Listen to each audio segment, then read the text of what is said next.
Nature Time with Nathan. Nature Time with Nathan. You know, I put a lot of my time and energy into crafting up this show and the content. I didn't really do a lot of time on the theme song, so I apologize for that. Hey, Bernie's here and Nancy's here. Hi, everyone. Cheers. Okay. Thank you all for joining us for Nature Time. Let's get into this. So we want to do a show here to discuss what's happening in the month of, for the month of March for nature. So you can get excited to go outside and everything else. That's what we're really looking forward to, is trying to encourage you to get outside. And I know March for me is one of those months where I'm like, do I really want to go outside? Like the snow is all melty, all the trails are wet and mucky. It seems kind of blah. Maybe I'd just be best staying inside watching Netflix or something. And I'm telling you, there's lots to see, as you'll find out quickly through my presentation here today. So, on with the Nature Time. What's happening this month? We are searching for signs of spring. That is what we're really interested in. Such as like the plant's life right now. It's still early March, so it might be a little soon, but this is something you got to look forward to this month here, is skunk cabbage. One of my favorite, or it's my favorite early plant. Because skunk cabbage, which you see right here, does a very unique thing where it actually it warms itself up. It creates its own heat, so it can melt the snow around it and come out before all the other plants. This is also one of the problems with it, is because it heats it up and it has a rotten smell, because it likes to attract beetles. Stuff that would want to eat feces right now is what it's trying to attract, or rotting meat. So it's going to have that rotting meat odor. Actually, rotting meat is a better descriptor. And that's where it's drawing all the beetles to help pollinate it and everything else right now. But it also, because it's warming itself up, the scent kind of lingers around a little longer than we might like. But anyways, that's an exciting one to look for. Also, is right next to it here is the bloodroot. This is a nice, pretty plant. It has many medicinal uses, such as migraine relief, respiratory issues, and dental plaque inhibitor. It can also be used as an insect repeller or repellent. However, it is toxic and extreme caution is advised, so I think there's better things to pick. Personally, I like to just enjoy its beauty in the springtime. It's one of the first springiformes to come up. It's pretty cool. So, we'll move right along here. What else is happening? What's happening with the birds in March? You know, we're not into the big spring migration yet, but we're at the start of a migration, which is what's super cool. Like right now, you got the turkey vultures are starting to come back. I always like seeing them roost along the beach in Rondo on one of the old dead trees. They actually make home in like a dead tree for, I guess as long as they can, maybe 5 to 10 years or so. And that would be their headquarters. And then if that tree no longer is good, or there's a better specimen, then they will move over to that, and that would be the roosting grounds every morning and evening, which is kind of cool to see. We also got the killdeer back, and you got to watch for them when they're nesting this year, because they'll do, if you catch one of them, they'll do a little broken arm dance. They'll try to make you think the male will try to make you think its arm's broken, so that it'll distract you and move you away from its nest. The main point is when a killdeer is squawking at you, you're probably near a nest, and for the sake of the animal, it'd be best to get away. Stop stressing it out. What else do we got here? The red-ring blackbirds are returning to the marshes and serenading us with their beautiful song. That's always something to look forward to. Tundra swans are back. Now, I remember when I first saw my first ever tundra swan. Me and my dad went to Rondo for March break just to check it out for the day. Went down to the South Point and everything else. And, Chris has had a woodpecker this morning. Hey, Hey, Brian. Oh, you seen the bloodroot along Locks Road? Yeah, that'd be a good spot to find it, Brian. But anyway, so the Tundra Swans. And we're coming back from the South Point. We were done for the day. We were all tired. And then you always check the marsh or the bay as you're driving out. You're just staring out the window looking over. And just as we're about to lose traces of sight of the bay, I'm like, Dad, stop the car! Stop the car!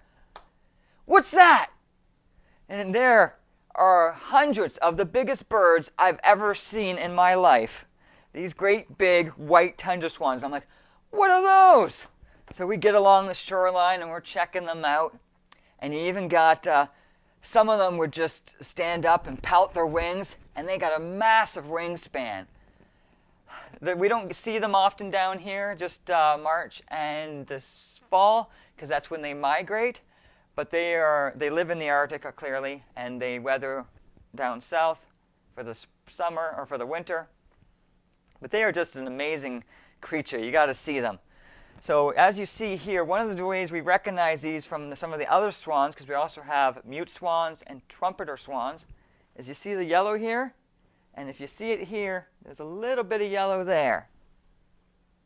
So here is your yellow for the tundra swan, and your trumpeter swans, notice how it's all black with no yellow. Just to give you an idea what we got here for the and there's your mute swan. This is what you commonly see in Ontario. It's an introduced species, not native here. But what's really good to see is the trumpeter swan was eradicated from here, and now they're it's coming back, which is great to see. But the tundra swans are really what do it for me. What else do we got? Ducks! This picture right here today is just for yesterday at Presqu'île. So this is current. You can see several mute swans there with their pinkish orangish tip. I'm no duck expert. There's lots of different ducks, but I imagine there's some canvasbacks and some red-headed ducks in there. Anyways, March is a great month to see the ducks. I always liked... I see your comment there, Chris. I don't know who it's named after. I think it's more so from the trumpeting sound it makes. Which is a great segue, but when I'm not there yet.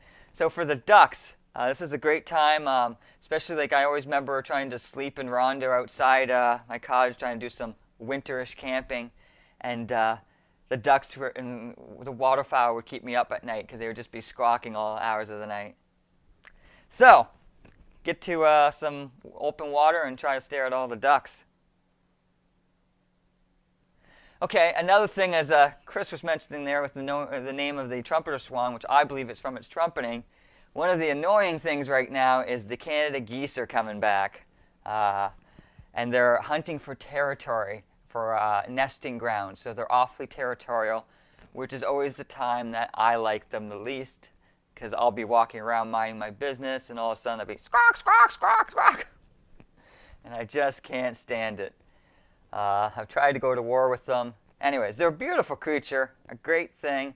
A little trick, though, if you do have one that frequently builds nests where you don't want it, is take stones and put stones where it usually puts its eggs. That will make it think there's already a nest there, and it will go somewhere else to build its nest, hopefully, unless you've found one of the really smart ones. And one of the cool things I found out recently is there's more than just Canada geese. There are other geese that look just like the Canada goose. Like one you probably would see is the cackling goose around here. It is now listed as a different species, but it looks just like a Canada goose. I figure it sounds like it just makes a little more noise at you. Hard to tell the difference. What's happening in the world of trees? As you know, I love trees. So what do we got going on there? March is one of my favorite months to get out and identify trees. You'd think the opposite, because there's no leaves on it. And that's what I find actually makes it easier to ID the trees, actually. Because I can't usually get too close to the big trees to get to the leaves and everything up. They're way up in the canopy. And I admit they still are, and sometimes the leaves will confuse you and everything else. The trees have left a better clue now in the stems. But on to red maples. So you want to identify, maples are a hot commodity right now, especially because a lot of people are tapping them, such as Bernie. And you want to be able to identify your reds, your sugars, your silvers. So here's your red maple. You can see how your buds are easier to identify. And a little tool I use is this here. I don't know what you can see there, but this is a jeweler's glass. So this allows you to get really up close and magnify the bud so you can see all the details. But here you have the elongated bud, kind of rounded, medium to large size scales. Also coming up soon, it will start to bud and there'll be red everywhere. And when you're looking for maples, the one key is how the branches are opposite. I don't know if you can see that here, but where there's one branch on one side, there'll be a branch, or at least a mark for where a branch should be on the other side. Here you got your silver maple. Once again, the way I would identify this one in the winter is it looks like has like the same kind of bud structure as the red maple, but it usually produces it in abundance. Lots of them. And like March is one of the best times to see these trees because the buds are they're getting ready to burst, right? They're getting ready to explode and turn into this. So they're more pronounced, bigger. And here's the one that everyone's looking for is the sugar maples. Here's a great picture showing you the opposite branching like that. You're looking for the light gray bark. Notice how the buds here are more pointy. Let me just show you that. There was the red maple, how it was more rounded, elongated. And this one is a fair point. You're not going to see the leaves or the fruit right now. And here's a sugar maple versus a Norway maple. You kind of get a little more, it's a little wider and bigger in there. I can't talk about Norway maples. I don't like them, despite I have 2 of them on my property. They're one of my least favorite trees. But moving along. Oh, the reasons, actually that's a great segue. The reasons why I don't like Norway maple is they're invasive. They've now, they were planted here for landscaping value many, many years ago, brought over from Europe, I'm assuming, Norway. And now they've escaped cultivation, I guess, and they can now reproduce freely in our natural areas, which means they are going to compete with other native species that the wildlife has adapted to, to eat, to live, and everything else in, which starts to reduce the biodiversity and reduce some of the creatures that, well, I love. I hope you do too if you're watching this show. Yeah, like I said, people are out there tree tapping. That's a great way to also spot a maple right now if you're not a tree tapper, is look for a bucket hanging off of it or a tube, PVC tube. It's also worth noting that some of the trails right now are closed. I know along the GRCA you have to check your map, your guidebook to make sure that the trail closures, you're paying attention to that, because anywhere there's a maple tree farm, they don't want you walking through because they're going to have all the piping and everything else. It'd be trip hazards. And the other thing is sugar maple is like liquid gold. It's, I don't know, there's a lot of illegal activity associated with maple syrup, and I'd best to stay away. You don't want to be caught trespassing. What else is happening here? What's going on with our animals? Everyone loves our cute animals here. The chipmunks are coming out. They're coming out for their hibernation. Slowly they're waking up and getting food. Those little cute guys chubbing their face there.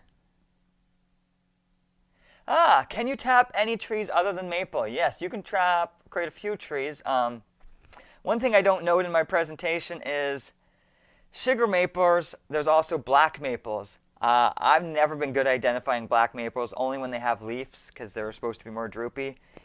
To me, I still consider the black maple to be a sugar maple, where people have his own species. Anyways, yeah, you can tap all the different maples. You can tap things like your birch syrup.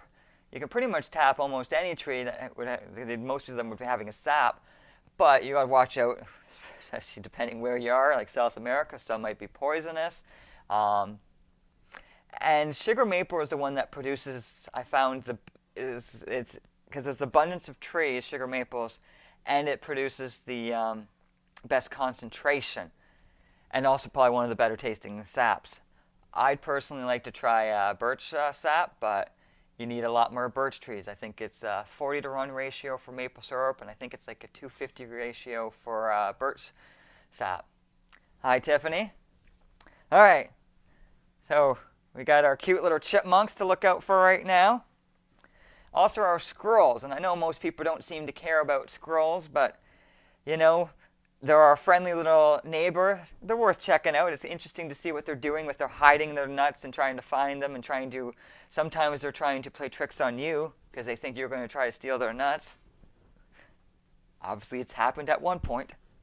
But they're getting a little more rambunctious right now as spring is on the horizon and mating season's returning. We got raccoons. Oh boy. This is the time to keep an eye on the raccoons as they will be seeking warm places like your attic to nest in. Usually they'll be nesting in around late winter right about now. There have been a few spots where you can have little baby raccoons as early as March. That's why I put that in here. But you want to take heed because if you do get them in your attic and they start laying their eggs, you're not going to be able to get them out. So you want to keep a good eye, check around your property, make sure there's no holes, and that way you can give someone a call like Jarrett from Ontario Wildlife Remover there. They would get on the case and get rid of the raccoons before they nest and become more of an issue. You don't want them there because raccoons are extremely messy. Yeah, you don't want that. You also got your bees are slowly starting to come out, searching for plants like your bloodroot that I showed you earlier. Insects too. I've seen, I was at Shades Mill the other day and I was seeing the winter crane flies coming out. They were just crawling all over the ground. It was crazy, all over the snow. Do raccoons attack dogs? Huh. I don't know if raccoons attack dogs. I've never heard anything about that. I'm sure they could if they were threatened because raccoons got those big claws in their... I'm a little afraid of raccoons occasionally. I don't like to corner one too often. Actually, do I still have that video of me in the raccoon here?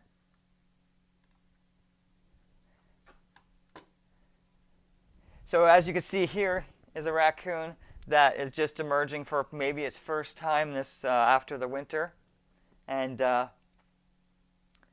I was quite fearful of it in this video. But the other issue was, and I now realize it, he might have just woken up. So he's not used to being outside. He's trying to look for food. He's hungry. And there's poor me yelling at the thing and not giving it any food. So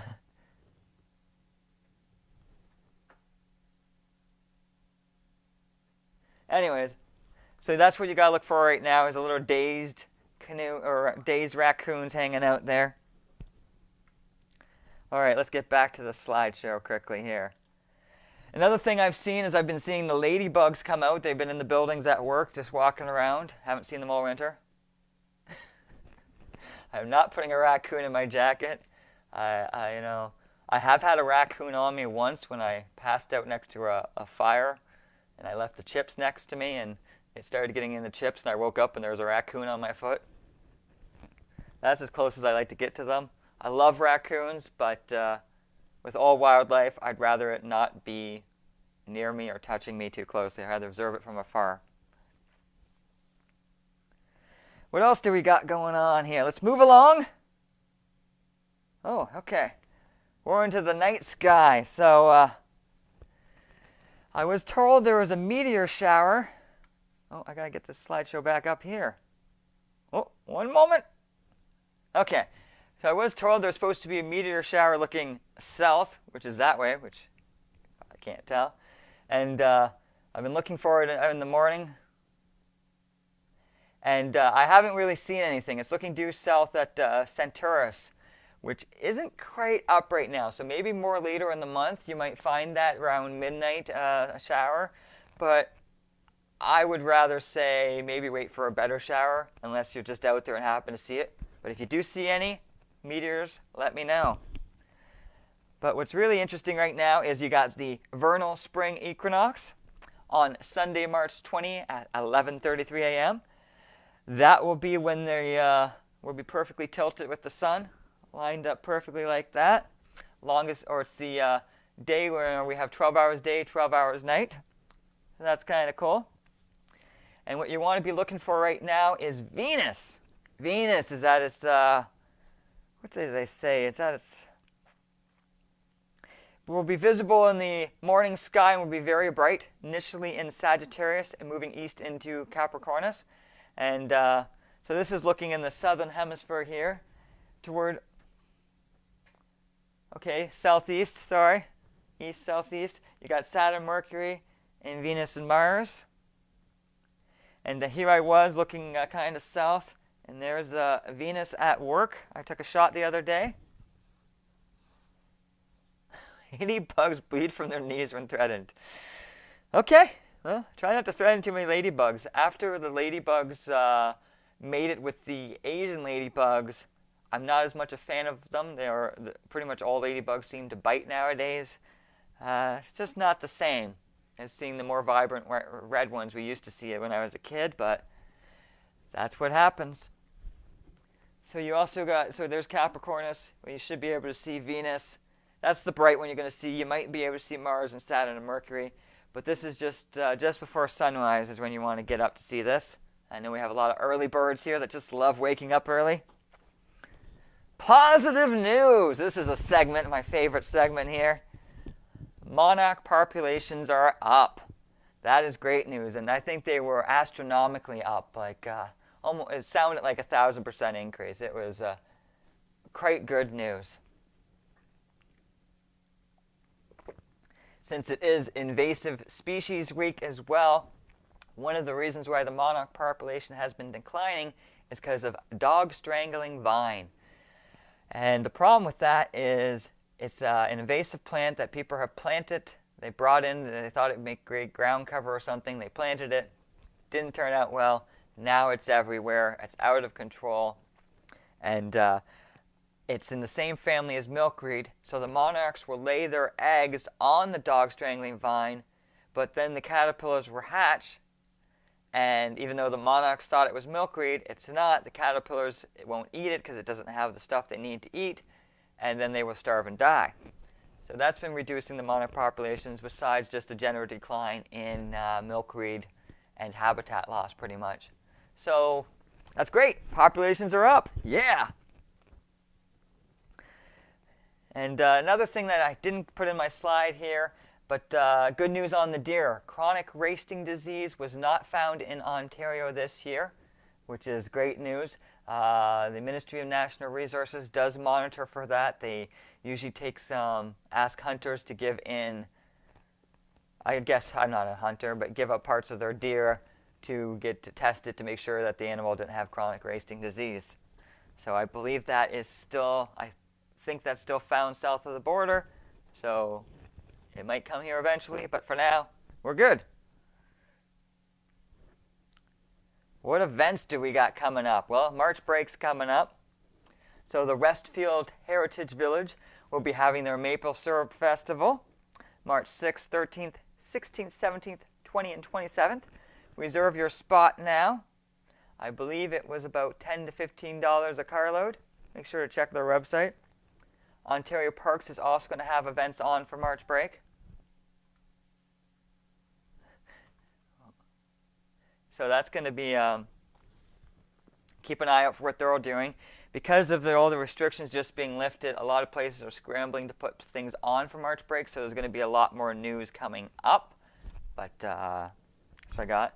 Remember, I think it was March 20th is the spring equinox. Looking forward to that. That means camping season's on the horizon. So really looking forward to that. Anyways, that is pretty much the end of the content I have for this show. I'd like to thank everyone for watching. If you think this show is a good idea, please provide some feedback or anything else. That's the only thing that's going to get a show made for April, is if I feel that people enjoyed it and it was worth my time. If this was a complete waste of my time, then maybe I won't do it anymore. But I think there's a lot of value in this, and I think you'll find value in it too. And, I'm even interested in things like, I'd love to have a co-host here if you know anything about nature or something. Kind of out on my own here, but I feel there is a need for this, and that's why I wanted to get working on it. So I want you to get outside this month.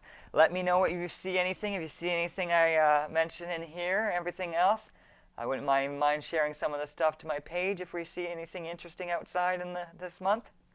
Anyways, constellation is Leo the Lion, and it will be rising in the east beginning at the month. So March will come in like a lion. So enjoy March, everyone. Have a good show. There seems to be no more comments there. Thanks for watching. See you later.